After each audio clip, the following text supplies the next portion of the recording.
Dios dijo a su pueblo, yo estoy con vosotros, y esa declaración despertó el espíritu de los líderes y del pueblo.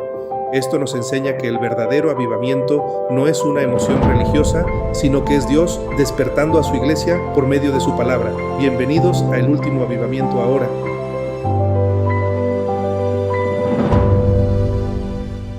Amada familia, bienvenidos a este estudio de este canal llamado El Último Avivamiento Ahora. El día de hoy, en esta enseñanza de Marcos capítulo 10, versos del 32 al 45, en este estudio hermoso llamado Grande en el Reino, Siervo de Todos. Ese es el título de este estudio. En esta lección vamos a comprender una cosa: todos queremos ser grandes de alguna manera en el reino de Cristo, ser reconocidos, ser respetados, ser escuchados, ser tomados en cuenta. Pero en esta historia del Evangelio de Marcos vamos a aprender que mientras Jesús está caminando hacia Jerusalén para dar su vida en rescate por muchos, para morir, y además nos va a dar detalles que no nos ha revelado en las dos intervenciones anteriores, sus discípulos todavía siguen sin que entiendan, sin entender el propósito de Jesús, del Mesías. Ellos siguen pensando en ellos mismos, en sus posiciones, en sus privilegios, en la autoridad que van a tener, ¿verdad? Y el poder que van a tener en el futuro reino de Cristo. Entonces, en esta historia, Cristo va a romper por completo la lógica del mundo. En su reino, en el reino de Cristo, el grande no es el que domina, sino el que sirve a los demás. El primero no es el que se impone, sino el que se hace siervo de todos. Y la prueba suprema de su mensaje la representa él mismo. El Hijo del Hombre no vino para ser servido, sino para servir y para dar su vida en rescate por muchos. Así que en esta parte del Evangelio de Marcos, el objetivo, el propósito del estudio es que Jesús nos va a enseñar la verdad, que la verdadera grandeza en su reino no consiste en buscar poder, dominio o reconocimiento, sino en mirar o en imitar al Hijo de Dios, sirviendo humildemente a los demás y entregando su vida para la gloria de Dios. He preparado una presentación, se las voy a poner aquí en pantalla para ir ilustrando la enseñanza que Dios nos tiene preparados en esta historia.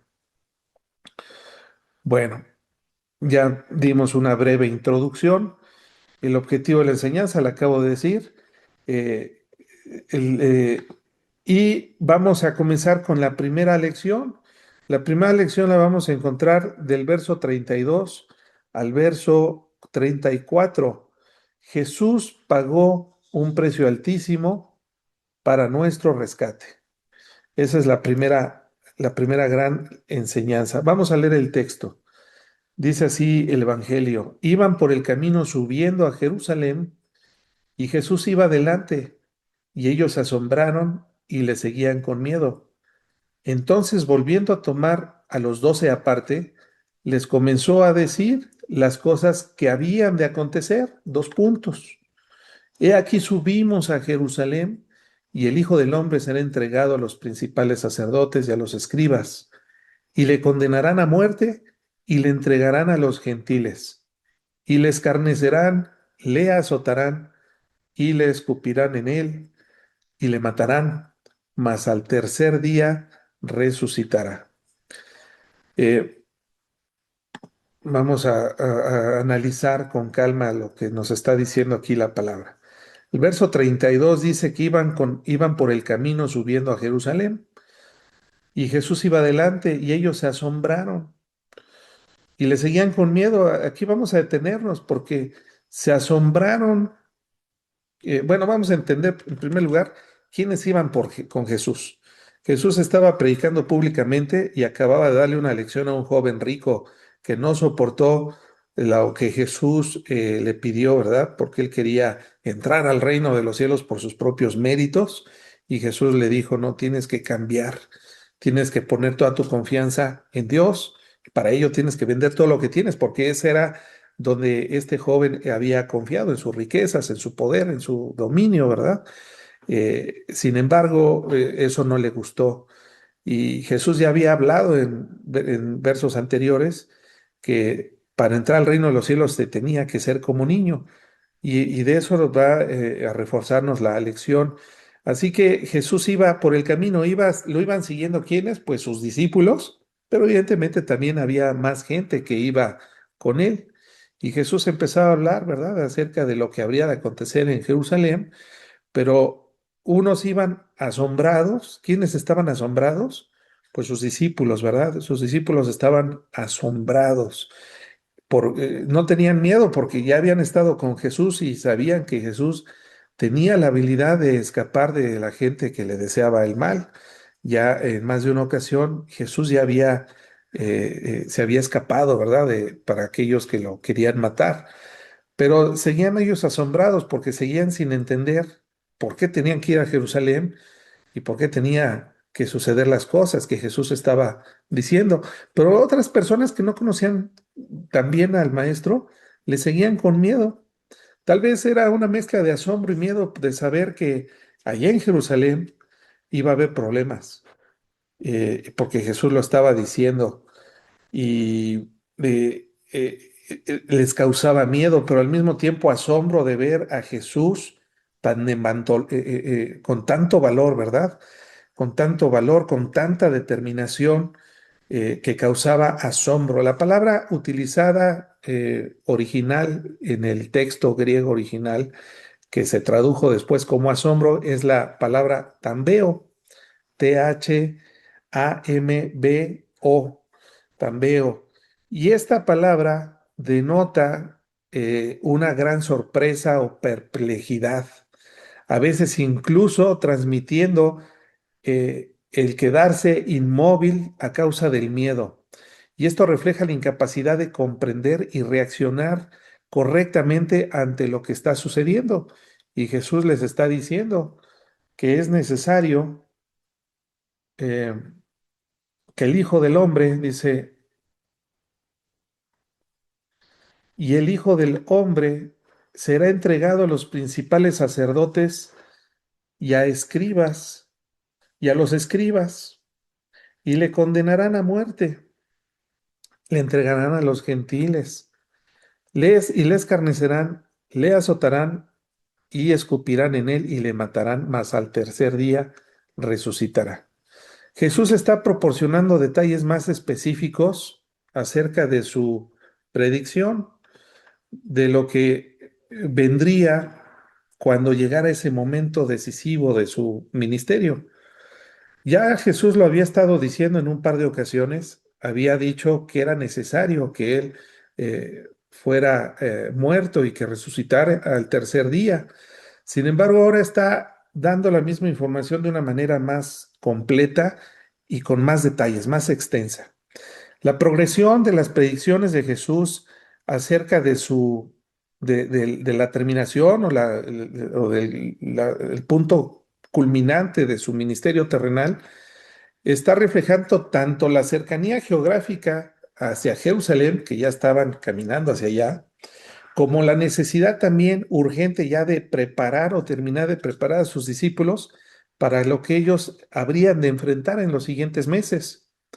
En esta tercera predicción más detallada que en las dos anteriores, recordemos que en Marcos capítulo 8, verso 31, era cuando Jesús ya les había dicho que era necesario que él muriera y que resucitara al tercer día. También lo habíamos visto en Marcos capítulo 9, versos 30 y 31. Pero ahora nos está diciendo detalles que no nos había dicho antes. Nos está diciendo que lo iban a entregar a los gentiles. Y ahí, por ejemplo, Poncio Pilato juzgó a Jesús. Él no era judío, él era gentil. Así que está hablando de esa entrega, ¿verdad? Ante los gentiles, que ahora ya sabemos que fue hacia Poncio Pilato, de las burlas de sus conciudadanos, de que le arrancaban las barbas, de que lo escupían. Eso es nuevo. Los azotes que le darían previo a su crucifixión, eso tampoco lo había revelado Jesús, ahora lo está diciendo. Y además una referencia muy explícita de su final, de su fatídico final. Estas predicciones nos ayudan a ti y a mí a comprender con claridad que su sufrimiento y muerte no fue mera obra de la casualidad o el resultado de un plan fallido. Él tenía otro propósito, pero le falló y terminó muerto y crucificado y enterrado, ¿verdad? Eso no es, sino que es todo lo contrario. Jesús lo está diciendo para que tanto sus discípulos como la gente en sus tiempos, como todos los que hemos vivido después de estos acontecimientos, sepamos y tengamos plena convicción que este fue un plan diseñado por Dios desde la eternidad y que Jesús lo estaba cumpliendo. Nada estaba fuera del control soberano de Dios.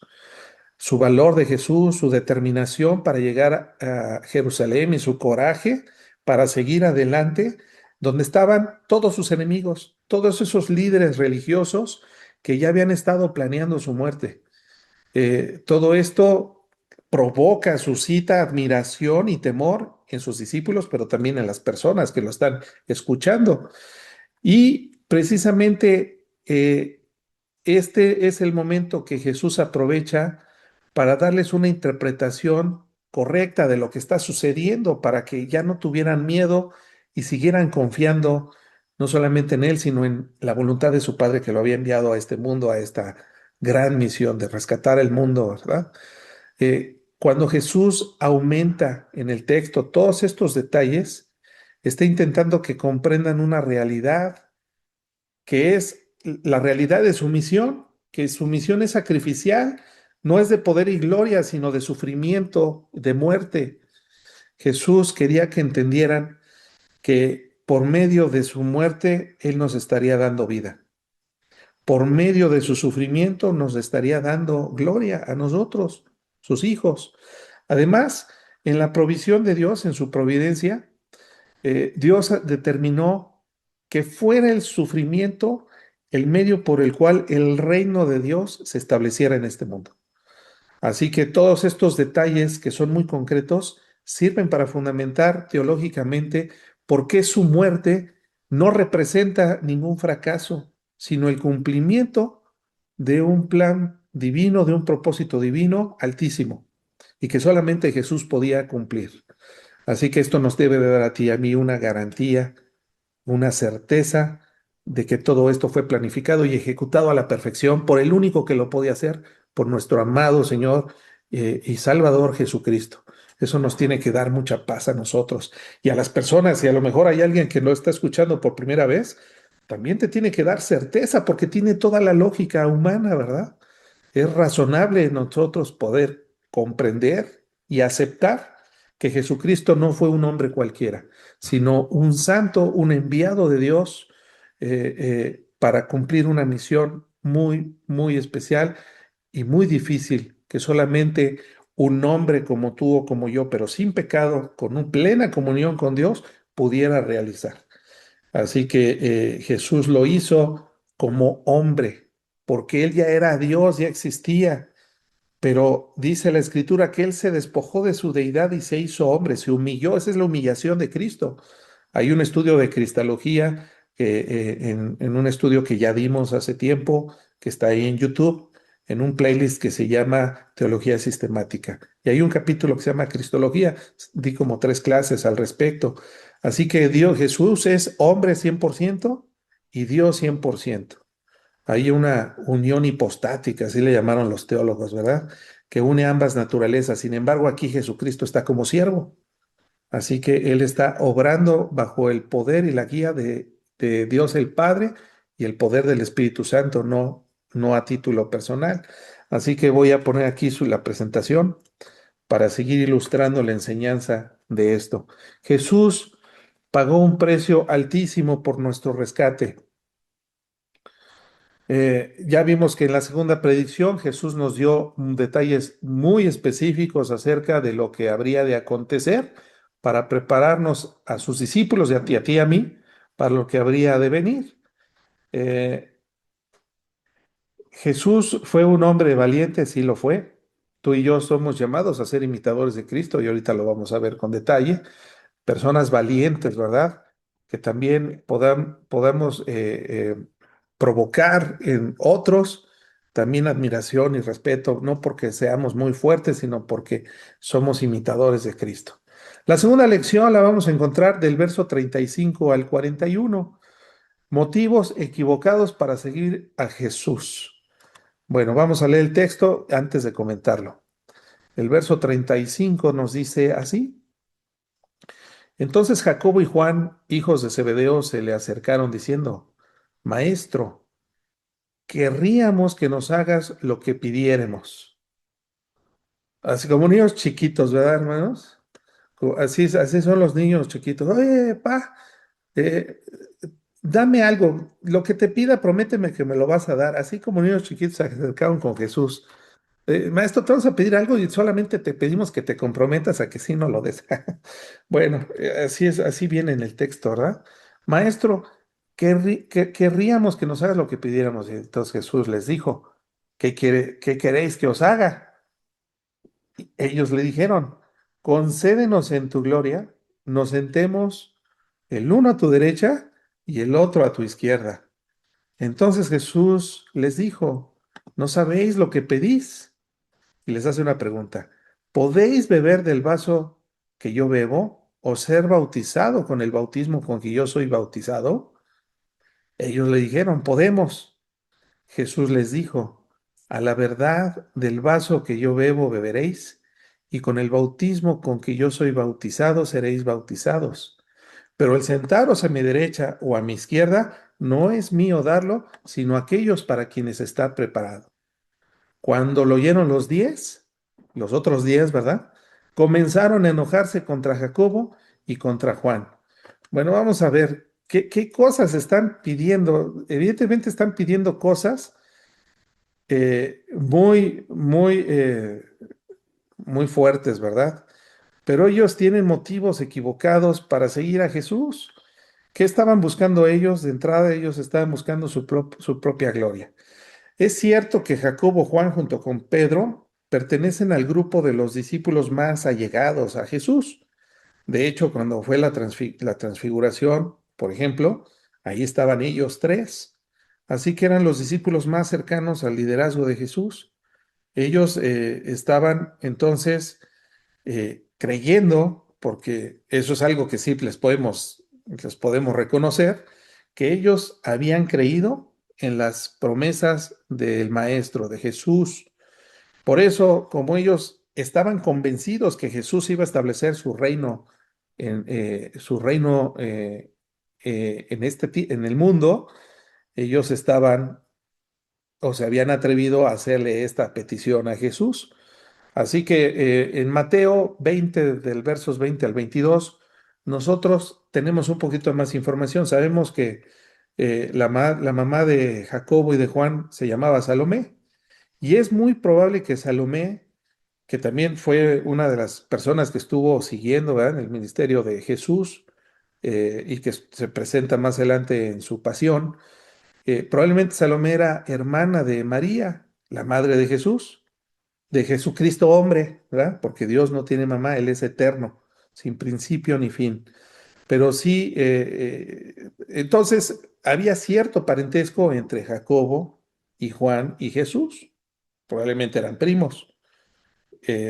Así que Salomé ya le había dicho ahí en Mateo 20, del 20 al 22, le había hecho esta petición, que mis hijos se sienten uno a tu derecha y otro a tu izquierda de tu reino, ¿verdad?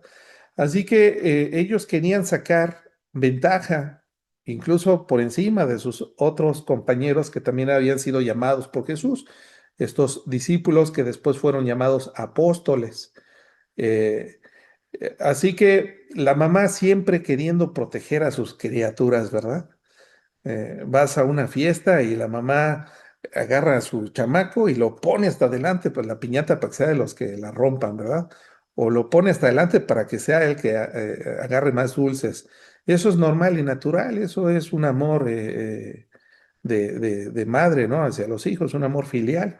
Sin embargo, ellos resulta ser algo aquí irónico, ¿eh? Jesús les acababa de anunciar lo que habría de acontecer cuando estuvieran en Jerusalén, su muerte, su humillación, ¿verdad? Su sufrimiento, y ellos están pensando en otra cosa, están perdidos, ¿verdad? Ellos querían asegurarse sus posiciones prominentes en el reino de Jesucristo. Y parece ser que no han entendido y no han comprendido que lo que Jesús está diciéndoles acerca del sufrimiento es literal. y ellos están queriéndose sentar a la diestra de Jesús, ¿verdad? Así que vamos a poner aquí la presentación para seguir ilustrando la enseñanza. Ellos están presentando esos motivos equivocados. El contexto ya lo dije, ¿no? Jesús, Salomé, su madre, queriendo lo mejor para sus criaturas, para sus hijos, pero ellos tienen una carencia de comprensión acerca de lo que es el reino de Dios y lo que Dios ha determinado para que antes del sufrimiento que se tiene que llegar, antes del reino. ¿No habían escuchado bien o no habían asimilado la enseñanza de Jesús sobre la inversión de valores en el reino? El reino de Dios no funciona con la lógica humana. Allá es el mundo al revés. El que quiere ser más grande tiene que ser pequeño. Ahorita Jesús va a seguir enseñándonos de esto. Ellos asumían que como discípulos, y además del círculo más íntimo de los 12, ellos disfrutarían de los beneficios del reino sin la necesidad ni de servir ni de sufrir por él. Probablemente ellos estaban imaginando un reino terrenal, que sí lo va a ser, pero no en ese momento de la historia, porque ellos no entendían el significado de la mesianidad de Jesús.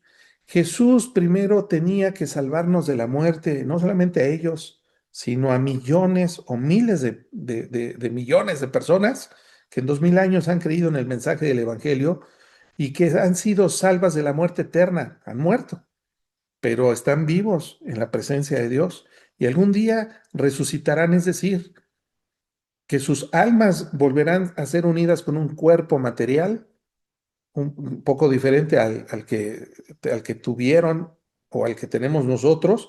Es un cuerpo con propiedades diferentes, es un cuerpo celestial, inmortal, que no envejece, que no se enferma, que no se cansa, que no tiene necesidad de comida o de alimento, porque es un cuerpo que Dios nos dará a todos los que entremos a su reino. Así que ellos no habían comprendido que Jesús primero tenía que salvarnos de la muerte eterna, del juicio de Dios. Dios salvándonos de Dios mismo, ¿verdad? De su justicia y a causa de nuestra pecaminosidad. Antes éramos hijos de ira, como lo dice también el Nuevo Testamento, y estábamos antes de creer en el Evangelio de Jesucristo, estábamos muertos en nuestros pecados y en nuestros delitos. A eso Jesús tenía que venir. La primera vez vino a salvarnos de la muerte y ciertamente regresará por segunda vez y en esa segunda ocasión, entonces ahí sí, quitará la maldición del resto de la naturaleza. Ya una vez vencida la muerte, entonces Jesús va a quitar a toda la maldición de este mundo, va a hacer una limpia, una purga del mundo. Y ahí sí va a establecer un reino físico y literal en este mundo, pero ellos no habían comprendido, también no los podemos juzgar. Ellos no tenían la revelación que tú y yo ya tenemos de toda la Biblia terminada hasta el libro de Apocalipsis. Ellos estaban viviendo la transición del Antiguo Testamento o del Antiguo Pacto al Nuevo Pacto firmado y sellado con la sangre del Cordero de Dios, ¿verdad? Que quita el pecado del mundo. Así que aquí hay ellos no están entendiendo todo esto. Y como yo les comentaba, se les ocurre pedir o hacerle esta petición en el peor momento. No pudieron ser más desatinados, ¿verdad? Ellos estaban buscando una corona, ¿verdad? Querían ser entronados al lado de Cristo, pero sin pasar por la cruz de Jesucristo. Ellos querían que Jesús les compartiera de su gloria, pero sin sufrimiento. Ellos estaban buscando honra sin humillación. Esto no es ni para ellos, ni para ti, ni para mí, ni para ningún otro persona, ningún otro ser humano que aspire a entrar al reino de nuestro Señor Jesucristo. Pero entonces, ¿cuáles son, la pregunta del millón es, cuáles son las implicaciones de seguir a Jesús según la Biblia? ¿Cuáles son? Bueno, vamos a ver al menos 5, ¿verdad? Que podemos nosotros ver en este pasaje. En primer lugar, la primera implicación es saber que necesitamos tener una renuncia total y una negación de yo, o sea, olvidarme de mí. Seguir a Jesús, como Jesús se lo acababa de decir al joven rico, es renunciar a todo lo que uno es y a todo lo que uno tiene, ¿verdad? Y eso no necesariamente es, pues, todos pobres y todos, no, no, no, no, sino lo que quiere Dios es que Él sea el centro de nuestro universo, que sea lo que, de todas las cosas que anhelamos y creemos, como lo estamos estudiando los lunes en la mente de Cristo, Él tiene que ser lo primero y lo más importante, lo único, porque Dios no comparte su gloria con nada. Así que renunciar a todo lo que nosotros somos y a todo lo que nosotros tenemos como ídolos, ¿verdad? Incluso a nuestra propia vida. Los verdaderos seguidores de Cristo tenemos que tener la disposición incluso de renunciar a nuestra propia vida. Bueno, algunos murieron y han muerto, ¿verdad? Por siglos como mártires de Jesucristo, pero no necesariamente tenemos que llegar al martirio. Podemos renunciar a nuestros sueños, ¿verdad? Yo conozco un amigo que es pastor, es muy buen pastor, muy buen amigo, que él renunció a una carrera prominente, teniendo una licenciatura, ¿verdad? En ingeniería, teniendo una maestría en administración de empresas, teniendo otra carrera, renunció para ser ministro de Jesucristo. Bueno, él está poniendo ejemplo, ¿verdad? De que sí captó o Dios cautivó su corazón y le hizo comprender esta gran verdad. ¿Por qué? Pues porque tenía un llamado para ser ministro de su palabra. Así que de eso se trata, de entregar toda nuestra propia vida. Y si fuera literal, pues tener el valor para entregarlo como los grandes mártires de la historia, esos grandes héroes anónimos del libro de los Hechos de los Apóstoles, perseguidos, muertos por siglos, hasta que llegó, ¿verdad? El decreto de Nicea, donde se detiene la matanza y la persecución a los cristianos, pero eso fue hasta el año 403 después de Cristo, 423 después de Cristo, en el concilio de Nicea. Así que, hermanos, hay que ver la historia. Mucha gente ha muerto y ha entregado su vida de manera literal con tal de seguir a Cristo. Y esta no es una renuncia interna o privada, sino es una renuncia externa, social, que se ve, pues significa vivir asumiendo los valores del reino de Dios. Y esto, cuando nosotros queremos seguir a Cristo, empezamos a tener conflicto con el mundo. Los que tienen trabajo y tienen jefes tremenditos, eh, pues empiezan a chocar con el liderazgo, ¿eh? Porque ellos quieren que tú te comportes como ellos y tú defiendes los valores que has aprendido de la Biblia.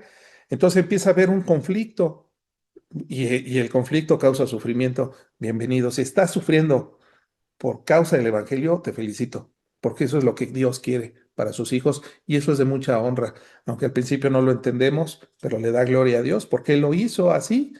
Tenemos que negarnos todos a nosotros mismos y eso ocurre cuando nos entregamos de manera completa al liderazgo de nuestro Señor Jesucristo y determinamos de manera voluntaria y consciente hacer su voluntad y renunciar a nuestros deseos. Eso también lo estamos estudiando los lunes de la mente de Cristo. Esa es la primer implicación de seguir a Cristo. Otra implicación es identificación con el sufrimiento de Cristo. No podemos nosotros decir que somos cristianos y evitar padecer como padeció nuestro Señor Jesucristo en la vida. Así que seguir los valores del reino de Dios va a provocarnos, te lo aseguro, rechazo y conflicto con otros, ¿verdad? Ya lo dije, incluso hasta perder la vida. Eh, las personas muchas veces adoptan el evangelio de Satanás. Porque, y esto se ve tantos testimonios, ¿verdad? De personas que entregaron o vendieron sus almas a Satanás con tal de obtener la gloria de este mundo, riquezas, fama, poder, etcétera. Porque Satanás así funciona. Él te ofrece gloria sin sufrimiento, ¿verdad? Pero la filosofía de Dios es al revés. Dios te ofrece sufrimiento que se va a transformar en la gloria. Así que esto es el Evangelio, ¿verdad? Sufrir a causa de Jesucristo no es malo, al contrario, esa es la voluntad de Dios. ¿Qué otra cosa, qué otra implicación tiene seguir a Cristo? Bueno, va a haber un costo social, ¿verdad? Cuando Jesús se sumergió en el mundo de los olvidados, de los marginados, acuérdense que en la época de Cristo era una sociedad muy clasista. ¿Y quiénes eran los marginados de la sociedad? Bueno, había tres grupos importantes, ¿verdad? De marginados. Unos eran los gentiles, ¿verdad? Eran despreciados por los judíos. Otros eran los enfermos, por ejemplo, todos los que tenían alguna enfermedad, pues ellos decían, bueno, está enfermo porque es un juicio de Dios. Quién sabe qué hizo para que le diera lepra, ¿verdad? Y las mujeres también eran de los grupos marginados. Nadie quería ser mujer. Y, y Jesús estaba ahí con ellos. Jesús, incluso Jesús mismo lo puso aquí en un versículo. Se los voy a poner aquí en pantalla. Unas palabras que dice Jesús cuando está hablando en una predicación en Lucas 7, del verso 33 y 34, dice, porque vino Juan el Bautista, que ni comía pan ni bebía vino, y decís, demonio tiene. Vino el Hijo del Hombre que come y bebe, y decís, este es un hombre comilón y bebedor de vino, amigo de publicanos y de pecadores. A Jesús le estaba provocando el obedecer la voluntad de su Padre un costo social. Ya no era popular, ¿verdad? Así que si tú quieres ser popular, tú o yo queremos ser populares en el reino de Dios, ya valimos. No es así. Seguir a Cristo implica un costo social, un rechazo, incluso dentro de la misma iglesia, porque también hay celos, ¿verdad? Porque también hay religiosos y no todos los que van a las iglesias son verdaderos discípulos de Jesucristo, pero les gusta opinar y les gusta estar en el poder. Y miren, hermanos, no nos desgastemos con esto. Aceptemos que seguir a Cristo tiene un costo social. Jesús nos puso ejemplo y por eso lo estamos estudiando. Otra implicación de seguir a Jesucristo bíblicamente es eh, la paradoja de ganancia mediante la pérdida. Ante la invitación de seguir a Jesús, la persona debe estar dispuesta a perder su vida, ya lo dijimos, por causa de Jesús y del Evangelio, y solo así la ganará. Por eso es una paradoja, ¿verdad? Perdiendo ganamos. Todas las renuncias y la vida que se pierde en la era presente redundarán en nueva vida en la era venidera. Tenemos que perderlo todo para ganarlo todo. Esa es la lógica de Dios. Por eso es una paradoja. Otra implicación de seguir a nuestro Señor Jesucristo es tener una dependencia infantil y gracia. La entrada de Dios, la entrada al reino de Dios es por gracia y solo por gracia. Nadie se merece entrar al reino de los cielos. No hay cooperación alguna, ¿verdad? Por parte de la humanidad pecadora en la obra de redención. Y por eso es la dependencia infantil. Jesús lo ha puesto ya en varias ocasiones a los niños como ejemplos, que tenemos que ser como niños si queremos entrar al reino de los cielos.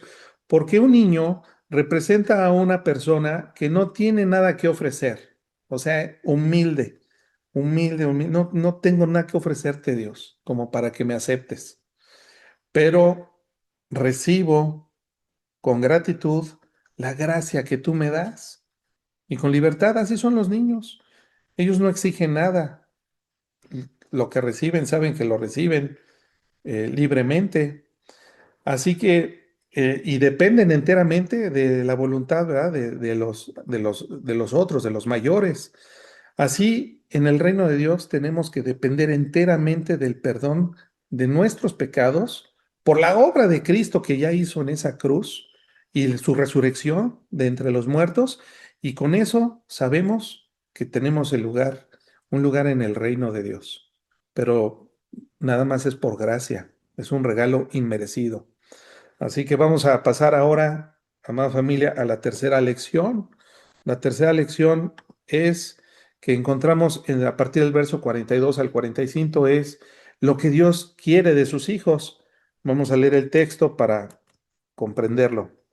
Dice así el verso 42. Bueno, de Marcos, ¿verdad?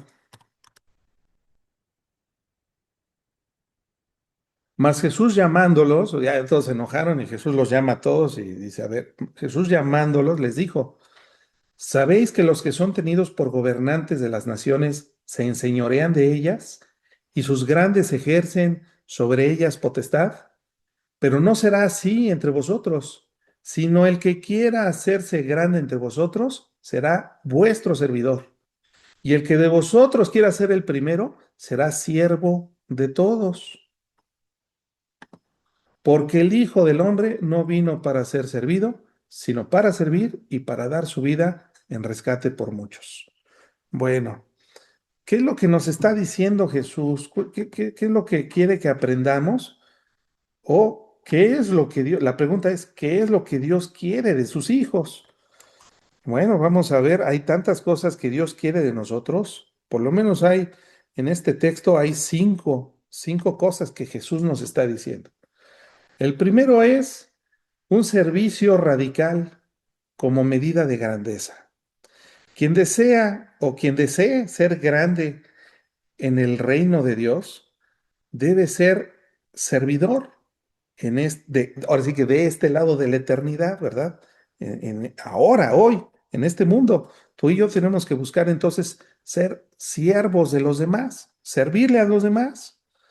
Y quien quiera ser primero, tiene que ser siervo de todos. Eso lo está diciendo en este texto. En el reino de Dios, en el reino de Jesús, la grandeza no consiste en reducir a otros para nuestro propio servicio, sino reducirnos nosotros mismos al servicio de los demás. Esta no es una posición temporal, ¿verdad? Ya una vez que ya te dieron ahí una coordinación, ahora sí sírvanme, no, espérate, ahora peor, ahora eres más siervo y entre más responsabilidad te dan tus líderes, por ejemplo, en la iglesia, pues más debes de tener un corazón de siervo, eso es porque vas creciendo, pero como el trigo, ¿verdad? Cuando está creciendo el trigo es una varita que se levanta así como orgullosa, ¿verdad? Pero conforme empieza a crecer el fruto, su rama empieza a doblarse, a encorvarse por el peso del fruto. Así debemos de ser nosotros, hermanos. Entre más sabemos de Dios, y más fruto o más fruto produce el Espíritu Santo en nosotros, más humildes tenemos que ser delante de los demás. Así que el apóstol Pedro lo comprendió también muy bien y por eso es que ya después de que le amaneció muchas enseñanzas de Jesucristo y se le quitó lo pragmático, entonces escribió, inspirado por el Espíritu Santo, estas epístolas tan hermosas, ¿verdad? Dice, igualmente, jóvenes, estad sujetos a los ancianos y todos sumisos unos a otros, revestidos de humildad, porque Dios resiste a los soberbios y da gracia a los humildes. Así que el servicio es una muestra de que hemos entendido el Evangelio y servimos unos a otros. El apóstol Pablo lo escribió en Gálatas 5:13, porque vosotros, hermanos, a libertad fuisteis llamados, solamente que no uséis la libertad como ocasión para la carne, sino servíos por amor los unos a los otros. Eso es la marca de un verdadero cristiano maduro, un servicio sincero, sin esperar nada a cambio. Jesús no esperaba nada a cambio, sino que darle gloria a su Padre, ¿verdad? Cumplir su propósito. ¿Qué es lo que quiere Dios? Bueno, que no nos convirtamos en tiranos, porque Dios rechaza el dominio y la tiranía. Los gobernantes de las naciones se enseñorean de ellas y ejercen potestad sobre ellas. Pero esto no debe de ocurrir entre los seguidores de Cristo. Los líderes cristianos deben evitar ser dominantes sobre sus ovejas, las ovejas que son de Dios y que ha puesto bajo su cuidado. Así que todos los líderes que Dios ha levantado para apacentar a sus ovejas deben de reconocer que trabajan para ellos y además lo hacen con gozo, no como imponiéndose por encima de ellos. Y hay tantas malas malos testimonios de líderes que no lo han hecho así, pero bueno, tú y yo no seamos así, ¿verdad?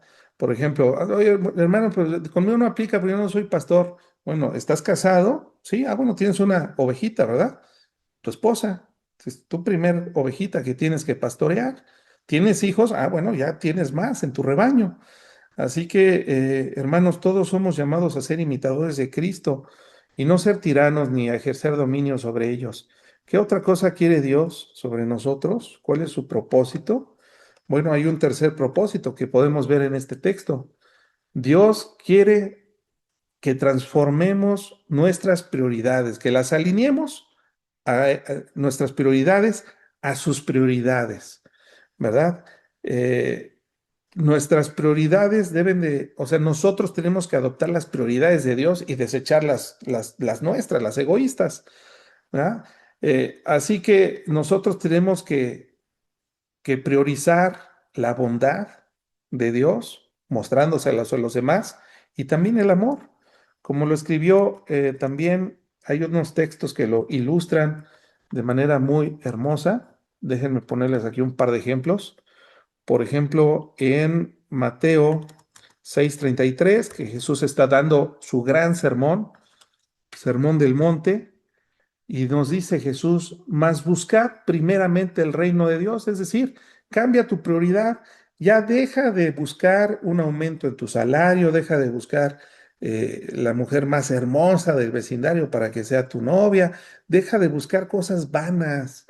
¿Qué es lo que tienes que hacer? Priorizar y buscar las cosas que sí son importantes para Dios. Eso es buscar primeramente el reino de Dios y su justicia. Y todas las cosas os serán añadidas. Así que nuestra prioridad debe ser primero las prioridades de Dios. Esa es una gran enseñanza. El apóstol Juan también lo comprendió muy bien en el 1 de Juan, capítulo 2, verso 15 al 17, dice el apóstol Juan, no améis al mundo, o sea, las cosas que aman, que se aman, ¿no? Al mundo, los que no tienen a Dios en su prioridad.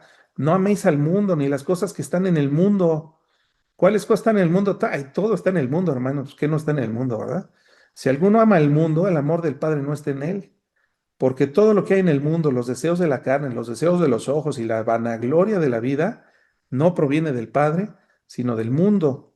Y el mundo pasa y sus deseos, pero el que hace la voluntad de Dios permanece para siempre. Así que, hermanos, cambiemos nuestras prioridades, adoptemos lo que Dios quiere que hagamos. ¿Qué otra cosa quiere Dios? Que imitemos el ejemplo de Jesucristo. El Hijo del Hombre, dice Jesús en estos textos, no vino para ser servido, sino para servir y dar su vida en rescate por muchos. Ejemplos hay muchos. Aquí en esta imagen vemos que Cristo, él siendo el Dios encarnado, está lavándole los pies a sus discípulos, algo que en su tiempo y hasta en nuestros tiempos puede resultar ser humillante, pero Jesús era humilde y él nos puso ese ejemplo para moldear. Ya no me va a dar tiempo de dar muchas citas bíblicas, pero pueden encontrar 1 Corintios 11:1, Efesios 5, versos del 1 al 3, Primera de Tesalonicenses capítulo 2, del 13 al 15. Véanlo ustedes con calma en sus casas, en sus Biblias, pero dice el apóstol Pablo, sed imitadores de mí como yo soy de Cristo. Cristo es nuestro ejemplo a seguir, ¿verdad? Y la quinta enseñanza de qué es lo que Dios quiere de sus discípulos es el servicio universal, sin excepción. Todos los creyentes somos llamados a servir, no solamente a ser líderes designados, ¿verdad? Es que ahora ya les dicen, son los ungidos. Ay, por Dios, todos los cristianos somos ungidos porque el Espíritu Santo vino a morar dentro de nosotros, ¿verdad? Ya no es como en el Antiguo Testamento que los ungían a los reyes, ¿verdad? Con aceite. Ya no, ahora nos unge el Espíritu Santo. Y que no te engañen en tus iglesias o en otros predicadores ahí en internet. No es así. Es, tenemos que todos que servir de manera universal y sin excepción, ¿verdad? Tenemos que ser imitadores de Cristo. Vamos a ver una cita más. Les digo un par de citas. Por ejemplo, Primera de Pedro 4:10. Cada uno, según el don que ha recibido, ministrelo a otros. Eso es, sirve a los demás. No te quedes con ese don que Dios te dio. Ministralo a otros. Ministrar es otorgar, aplicar, poner en práctica, ¿verdad? Eso es ministrar a otros, como buenos administradores de la multiforme gracia de Dios. Está bien, te dio un don, Dios, úsalo para los demás, porque esto viene de Dios, es de gracia de parte de Dios. También podemos encontrar Gálatas 5:13, Romanos 12:15, Juan 13, versos 12 al 15. ¿Verdad? Donde Jesús está lavando los pies de los discípulos de los demás. Así que, hermanos, ¿qué es lo que quiere Dios? Al menos esto es su propósito. Ahora, como conclusión y cierre del estudio, en el reino de Cristo, la grandeza no se mide por cuántos nos sirven a nosotros. ¿Verdad? Yo tengo 50 servidores, gloria a Dios, bien, ¿verdad? O yo tengo 2,000 ovejas en mi congregación. Bien, pero eso no te hace grande delante de Dios, sino por cuánto estamos nosotros dispuestos a servir. Ay, miren, ejemplos hay un montón, ¿verdad? Pero el mundo busca posiciones altas para ser visto, para ser reconocido y además de poder para ser obedecidos. Pero Jesús nos llama a tener o a tomar el lugar de siervo. Y Él no solamente nos enseñó esto de labios, sino que Él mismo lo encarnó, lo hizo, nos puso ejemplo. El Hijo del Hombre, teniendo toda autoridad y la gloria de Dios, no vino para ser servido, sino para servir a los demás y dar su vida en rescate por muchos. Y esos muchos somos tú y yo los redimidos, que antes de llegar a Cristo no valíamos nada, estábamos bajo la ira de Dios, y aún así Dios nos amó y nos rescató. Así que ni siquiera dependía de nosotros, de nuestra belleza, de nuestra inteligencia. Él lo hizo por amor, y nos amó, como dice Juan 3:16, ¿verdad? De tal manera amó Dios al mundo que dio a su Hijo unigénito para que todo aquel que en Él cree no se pierda, sino tenga vida eterna. Por eso, si queremos seguir a Cristo, debemos abandonar la ambición egoísta, como lo vimos en Jacobo y en Juan, ¿verdad? Tenemos que rechazar toda actitud de dominio hacia los demás y abrazar el camino de la cruz, ese camino de sufrimiento. Porque el discípulo que es verdaderamente grande no se levanta sobre los demás, sino que se humilla para servirles y para amar a Cristo, mostrar el amor de Cristo, reflejar el amor de Cristo. Hagamos una oración y estamos después despedidos. Señor Jesús, te damos gracias por tu palabra, porque podemos encontrar grandes lecciones. Ayúdanos a ser verdaderos discípulos que reflejemos no solamente con nuestras palabras, sino también con nuestras acciones, que tú vives y reinas en nuestros corazones, que la presencia de tu Espíritu Santo está sobre nuestras vidas. Bendice a mis hermanos aquí presentes, a los que no pudieron firmarse por alguna cuestión técnica, Señor. Bendícelos también a ellos y a todas las personas que estén escuchando estos estudios, que es tu palabra, por medio de las redes sociales, Señor. Que todo esto sea para el crecimiento de nosotros y para tu gloria, Señor. En tu precioso nombre oramos, Jesús, y te damos gracias. Amén. Gracias por haber llegado hasta el final de este estudio. Mi oración es que la palabra de Dios haya bendecido tu vida, fortalecido tu fe y te anime a caminar en obediencia a Cristo. Si este mensaje fue de edificación para ti, te invito a compartirlo con otras personas para que también puedan ser bendecidas por la verdad de la palabra de Dios. Suscríbete al canal, activa las notificaciones y acompáñame en los próximos estudios bíblicos. Que Dios siga despertando nuestro corazón por medio de su palabra. Nos vemos en el próximo estudio.